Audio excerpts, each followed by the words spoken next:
जब देश में बिजली बचाने के वाले एलईडी प्रकाशित किसी मॉडल शहर की बात होगी, सबसे पहले एकता नगर का नाम आएगा। जब देश में सोलर पावर से चलने वाले क्लीन ट्रांसपोर्ट सिस्टम की बात आएगी, तो सबसे पहले एकता नगर का नाम आएगा। जब देश में पशु पक्षियों के संरक्षण की बात होगी, विभिन्न प्रजातियों के जीव जंतुओं के संरक्षण की बात होगी, तो सबसे पहले एकता नगर का नाम आएगा। कल ही मुझे यहां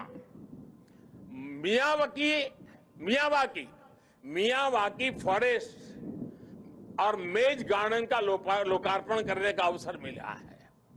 यहां का एकता मॉल, एकता नर्सरी, विविधता में एकता को प्रदर्शित करने वाला विश्व वन, एकता फेरी, एकता रेलवे स्टेशन, ये सारे उपक्रम राष्ट्रीय एकता को मजबूत करने की प्रेरणा है। अब तो एकता नगर में एक और नया सितारा भी जुड़ने जा रहा है। आज मैं इस बारे में भी आपको बताना चाहता हूं। और अभी जब हम सरदार साहब को सुन रहे थे, उन्होंने जिस भावना को व्यक्त किया, उस भावना को उसमें प्रतिबिंब में हम कर रहे हैं। आजादी के बाद देश की एकता में सरदार साहब ने जो भूमिका निभाई थी, उसमें बहुत बड़ा सहयोग देश के राजा रजवाड़ों ने भी किया था।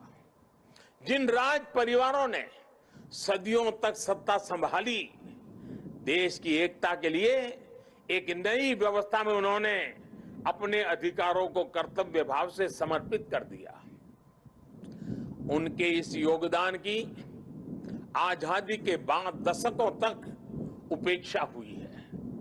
अब एकता नगर में उन राज परिवारों के, उन राज व्यवस्थाओं के त्याग को समर्पित एक म्यूजियम बनाया जाएगा। ये देश की एकता के लिए त्याग की परंपरा को नई पीढ़ियों तक पहुंचाएगा।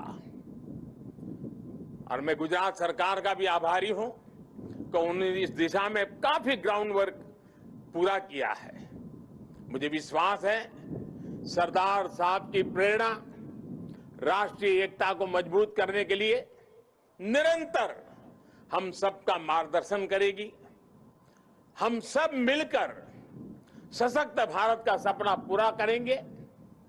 इसी विश्वास के साथ मैं आप सबसे आग्रह करूंगा, मैं जब कहूंगा सरदार पटेल, आप 2 बार बोलेंगे, अमर रहे, अमर रहे। सरदार पटेल, सरदार पटेल, सरदार पटेल।